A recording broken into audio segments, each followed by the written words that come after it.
Hi dear students, how are you.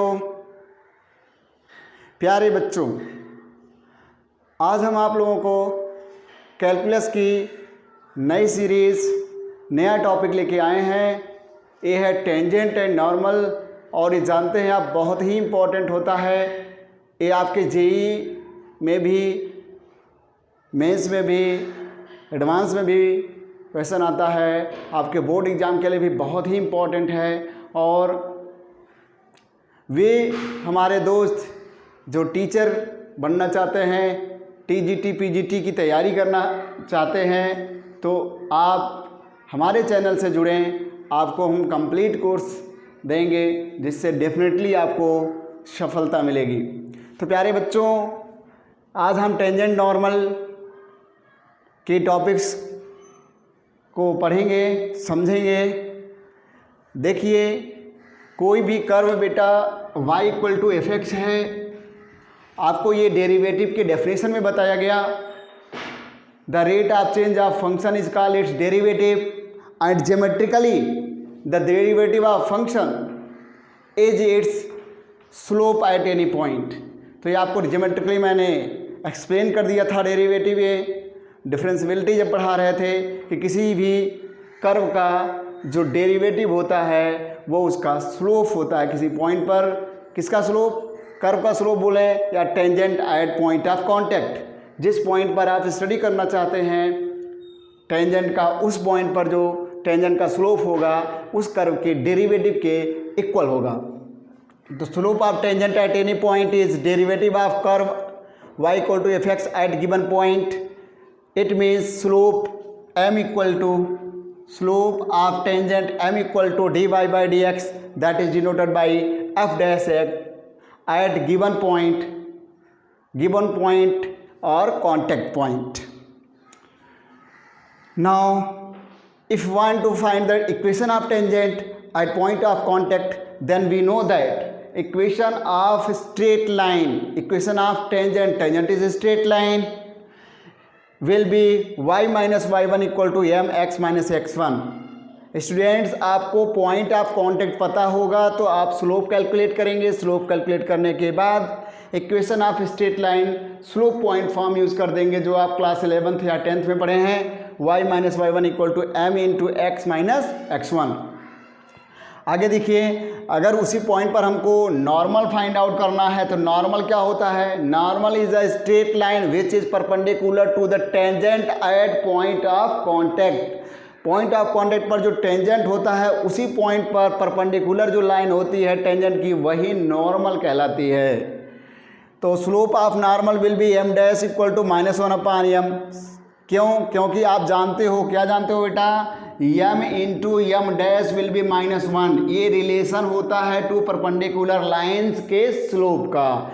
तो m dash हमारा new slope है, normal का स्लोप है। तो टेंजेंट के स्लोप पता होगा आपको कहाँ से? डेरिवेटिव से। तो उससे आप कैलकुलेट करेंगे तो m dash equal to -1 upon m होगा, जहाँ पर आपको बताया गया है m is equal to dy by dx, that is slope of tangent. Now, using the equation of straight line, you can find equation of normal also. Normal निकालना है, y minus y1 equal to m dash in bracket x minus x1 करेंगे। यहाँ पर हम slope of normal use करेंगे, बस इतना ही change होगा दोनों के इक्वेशन में। और बच्चों, आपके लिए एक आता है एंगल ऑफ इंटरसेक्शन, मतलब टू कर्व्स कहाँ कट कर रहे हैं। जिस पॉइंट पर टू कर्व कट कर रहे हैं, मान लिया वो x1 y1 पॉइंट है, पॉइंट ऑफ इंटरसेक्शन, तो वो एंगल ऑफ इंटरसेक्शन का मतलब हुआ कि उस पॉइंट पर जो टेंजेंट्स होंगे टू कर्व्स के, उनके बीच का जो एंगल फॉर्म हो रहा है उस एंगल को पता करना। तो एंगल ऑफ इंटरसेक्शन के लिए फार्मूला है एंगल बिटवीन टेंजेंट वाला formula. Angle between tangent means angle between two straight lines. और आप जानते हैं कि टू स्ट्रेट लाइंस का अगर स्लोप मालूम है तो उनके बीच का एंगल हम इस फार्मूले से कैलकुलेट करते रहे हैं क्लास 11th में, क्लास 10th में। tan theta equal to mod m2 minus m1 divided by 1 plus m1 m2। यहाँ मॉड इसलिए यूज़ किया जाता है बच्चों क्योंकि यहाँ एंगल एक्यूट एंड ऑब्ट्यूस दो तरह का हो जाता है, तो इसलिए मॉडुलस यूज़ करते हैं। और कभी कभी पूछा जाता है कि so that these curves cut at 90 degree, अर्थात परपेंडिकुलरली कट कर रहे हैं, ऑर्थोगोनली कट कर रहे हैं। तो बच्चों कभी कभी वर्ड आता है कट ऑर्थोगोनली या कट एट 90 डिग्री, तो वहाँ पे क्या होगा, इनके जो टेंजेंट्स के स्लोप होंगे पॉइंट ऑफ इंटरसेक्शन पर, वहाँ पर हम परपेंडिकुलरिटी का कंडीशन लगाएंगे m1 m2 इक्वल टू -1। आप देख रहे हैं m1 m2 यहाँ -1 रखेंगे तो यहाँ 1 -1 डिनोमिनेटर 0 होगा। जब डिनोमिनेटर 0 होगा तो ये वैल्यू इनफाइनाइट होगी। तो अनडिफाइंड कब होता है टेन थीटा में, थीटा की वैल्यू जब 90 डिग्री होती है। तो इस तरह से ये टॉपिक के जो क्वेश्चंस हैं टोटल उसका बेसिक कॉन्सेप्ट यही रहा बच्चों। अब हम आते हैं इक्वेशन ऑफ टेंजेंट पता करते हैं कुछ कर्व्स के। आप स्क्रीनशॉट ले सकते हैं, फिर मैं इरेज कर रहा हूँ। Suppose you have to find a tangent.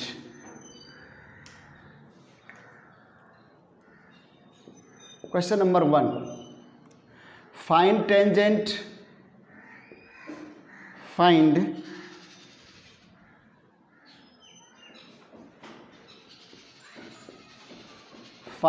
tangent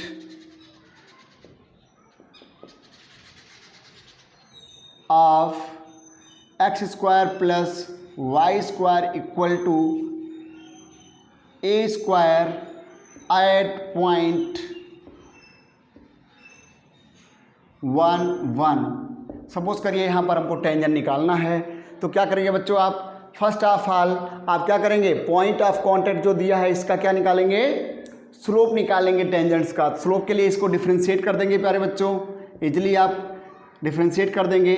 differentiating given curve is a circle in standard form, तो मिलेगा आपको क्या, 2x प्लस वाई स्क्वायर का क्या हो जाएगा 2y dy by dx equal to 0 होगा प्यारे बच्चों। इसलिए dy बाई dx जब कैलकुलेट करेंगे तो क्या हो जाएगा बच्चों, -2x ट्रांसपोज किया divide by 2y equal to -x by y. Curve हमारा क्या है, सर्कल है स्टैंडर्ड फॉर्म में, सेंटर इसका 0 0 है, रेडियस क्या है a है। फिलहाल यहाँ पे रेडियस से कोई मतलब नहीं है प्यारे बच्चों। अब देखिए आपको यहाँ पर अभी वेरिएबल फॉर्म में स्लोप मिल चुका है। अब यहाँ पर at point of contact,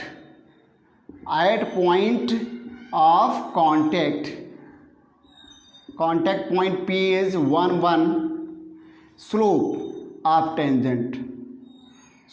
tangent क्या हो जाएगा, dy बाई dx की वैल्यू में हम रख देंगे वो वैल्यू, तो आ जाएगा -1/1 दैट इज -1। आपको स्लोप ऑफ टेंजेंट क्या मिल गया, -1। नाउ इक्वेशन ऑफ टेंजेंट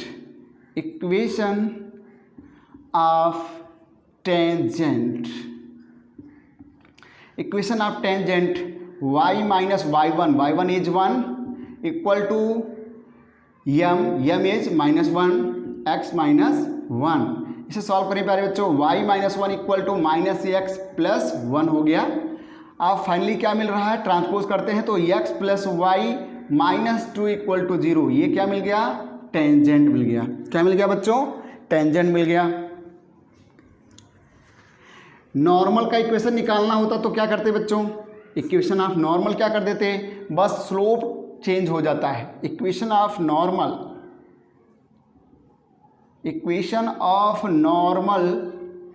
अगर आप निकालते तो क्या हो जाता, बस यहाँ पर -1/m डैश हो जाता, y minus y1 equal to -1/m हो जाएगा, x माइनस x1 हो जाएगा। चूँकि slope m dash equal to -1/m होता है। नॉर्मल का स्लोप, किसका स्लोप, नॉर्मल का स्लोप m डैश -1/m हो जाता है। यहाँ पर हो जाएगा y -1 इक्वल टू -1/-1 ब्रैकेट में x -1, y -1 equal to 1 bracket में x -1 that is y -1 equal to x -1।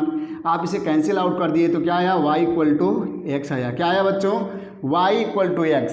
GIC lecturer की जो मेंस एग्जाम हुई है बच्चों उसमें आया था नॉर्मल का इक्वेशन सर्कल का निकालने के लिए, और वो तो बिना कैलकुलेट किए भी हो जाएगा। क्यों हो जाएगा बच्चों, क्यों हो जाएगा?